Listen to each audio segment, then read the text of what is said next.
Urdu cover के मुअज़्ज़िज़ दोस्तों, मैं हूं माजिद मलिक और आप तमाम देखने और सुनने वालों को अस्सलाम वालेकुम। नाज़रीन ग्रामी, मॉडर्न टेक्नोलॉजी जिसके इस्तेमाल ने इंसान को आज अरूज और तरक्की के आला मुकाम पर ला खड़ा कर दिया है। एक मुसलमान होने के नाते हमारा ये मानना है कि ये सब तरक्कियां और अरूज अल्लाह की तरफ से ही इंसान को बख्शी गई हैं, क्योंकि अल्लाह पाक ने इंसान को ये सब चीजें बनाने के लिए अकल की दौलत से माला माल किया है। लेकिन मॉडर्न टेक्नोलॉजी बनाने वालों का कहना इससे कुछ उलट है। उनके मुताबिक ये टेक्नोलॉजी और तरक्की उन्हें दजाल के काले जादू और शैतान की तरफ से मिली है। आज की इस वीडियो में हम आपको इन्हीं के कुछ खतरनाक नजरियात और ऐसे साइंसदानों के बारे में बताएंगे जिनकी बनाई गई टेक्नोलॉजी ने दुनिया को बदल कर रख दिया।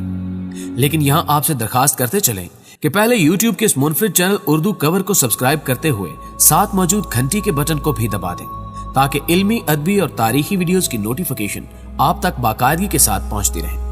नीज हमारी हौसला अफजाई के लिए हमारी वीडियोस को लाइक जरूर किया कीजिए, ताकि दिलचस्प वीडियोस का तसलसल बरकरार रखा जा सके।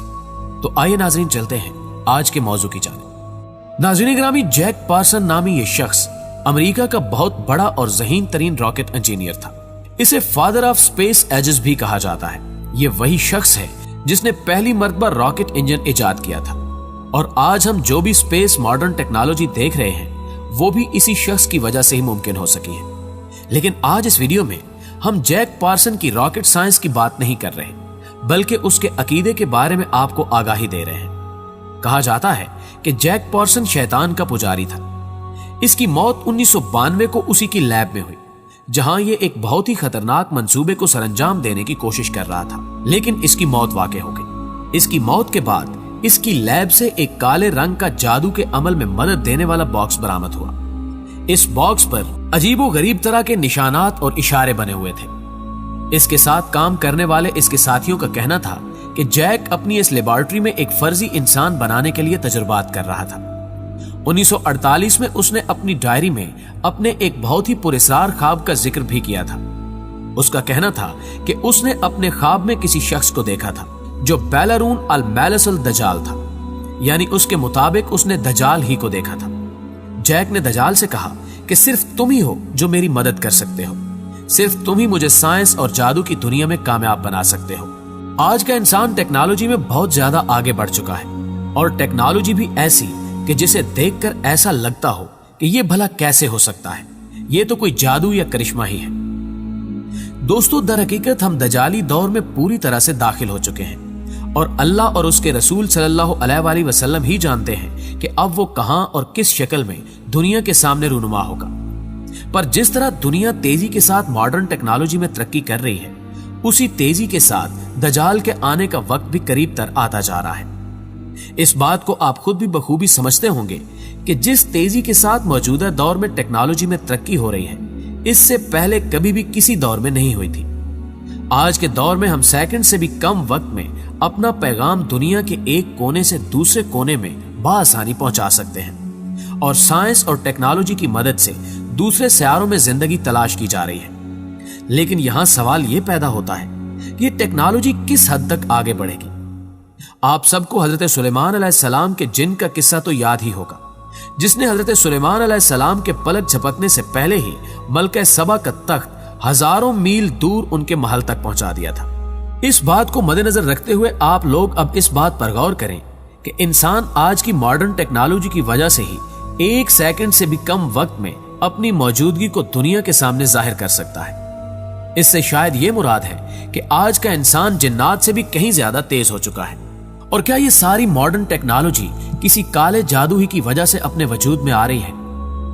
प्यारे दोस्तों, अमेरिका के एक बहुत ही मशहूर स्कॉलर शेख हमजा का कहना है कि जिन साइंसदानों ने टेक्नोलॉजी को इस वक्त इसके अरूज पर पहुंचाया है, उन सभी का ताल्लुक कहीं न कहीं काले जादू से लाजमी था। इसके बारे में मजीद बताते हुए उन्होंने एक मशहूर फिलोसोफर फ्रांसिस बेकन की एक मशहूर किताब नॉलेज इज पावर का हवाला देते हुए कहा कि यह किताब फ्रांसिस बेकन ने जादुई दुनिया से अपने ताल्लुक की वजह से लिखी थी, क्योंकि फ्रांसिस हर वक्त जादू से ताल्लुक रखने वाली किताबें पढ़ता रहता था। उसने अपनी किताब में साफ तौर पर लिखा था कि मॉडर्न साइंस और टेक्नोलॉजी जादू के बगैर कुछ भी नहीं है। इसी तरह मशहूर मुसन्निफ आर्थर सी क्लास ने 1968 में एक मशहूर फिल्म स्पेस ऑडिसी का स्क्रिप्ट लिखा। शेख हमजा कहते हैं कि आर्थर सी क्लास के पास उस वक्त मुस्तकबिल में बनाए जाने वाले तमाम खलाई जहाजों का एक नक्शा मौजूद था, जिसकी वजह से मौजूदा दौर में सैटेलाइट्स काम कर रहे हैं। 1961 में उसने अमेरिका के न्यूज चैनल पर अपने इंटरव्यू में इंटरनेट के बारे में पेशगोई की थी। उसने मजीद कहा था कि सन 2000 तक इंसानों के हाथों में ऐसे आलात मौजूद होंगे जिसकी मदद से कोई भी इंसान दुनिया के एक कोने से दूसरे कोने में मौजूद किसी भी शख्स से बातें करने के काबिल हो जाएगा। आर्थर सी क्लास के मुताबिक कोई भी टेक्नोलॉजी मुश्किल नहीं होती जब तक उसमें जादू दखल अंदाज ना हो। उर्दू खबर के प्यारे दोस्तों, इसके अलावा मौजूदा दौर की सबसे मशहूर आईफोन कंपनी भी इसी एजेंडे पर बनाई गई है कि ज्यादा से ज्यादा इंसानों को नई और मॉडर्न टेक्नोलॉजी की तरफ लाया जाए। शायद आप लोगों को यह जानकर भी हैरानी हो कि आईफोन कंपनी भी इल्यूमिनाती नामी शैतानी ग्रोह का हिस्सा है। इस ग्रोह का मकसद सिर्फ और सिर्फ दजाली सल्तनत का कयाम है। आप सब बखूबी जानते हैं कि आईफोन कंपनी का लोगो एक आधा खाया हुआ सेब है। इस लोगो से ये दुनिया को क्या पैगाम देना चाहते हैं? दर हकीकत इस लोगो के पीछे खुफिया शैतानी तंजीमें मौजूद हैं जो कि आपको हकीकत से कभी भी रुशनास नहीं होने देंगी। आईफोन के इस खाए हुए सेब के पीछे असल में वो फल है जिसको खाने का लालच देकर शैतान ने हजरत आदम अलैहिस्सलाम को जन्नत से निकलवा दिया था। इस एजेंडे के पैरोकारों का ख्याल है कि आईफोन कंपनी की बदौलत वो ट्रांस ह्यूमन टेक्नोलॉजी को दुनिया के सामने मुतारिफ करवाएंगे। इसमें ये इंसान और मशीन्स को मिलाकर एक नई नस्ल पैदा करेंगे जिसे ये लोग सिंगुलैरिटी का नाम देते हैं। इसके मुतालिक गूगल कंपनी में काम करने वाले कोर्जवे नामी शख्स का कहना है कि हम 2045 तक इंसान और मशीन्स को मिलाकर एक नया इंसान बनाने में कामयाब हो जाएंगे, जिससे ये लोग खुदा ताला का दर्जा हासिल करना चाहते हैं। शेख हमजा का मजीद कहना है कि अगर साइंस और टेक्नोलॉजी के अरूज के वक्त का मुताला करें तो आप लोगों को यह मालूम होगा कि इस वक्त जादू और कीमियाई उलूम अरूज पर हैं और आज की तमाम तर साइंस और टेक्नोलॉजी इसी दौर के अलूम ही की वजह से है। शेख हमजा का मजीद कहना है कि अगर साइंस और टेक्नोलॉजी के अरूज के वक्त का मुताला किया जाए तो आप लोगों को यह मालूम होगा कि उस वक्त जादू और कीमियाई उलूम अरूज पर थे और आज की तमाम तर साइंस और टेक्नोलॉजी उसी दौर के उलूम ही की वजह से है। इसलिए आज भी मॉडर्न टेक्नोलॉजी और जादू के दरमियान बहुत ही खास ताल्लुक है।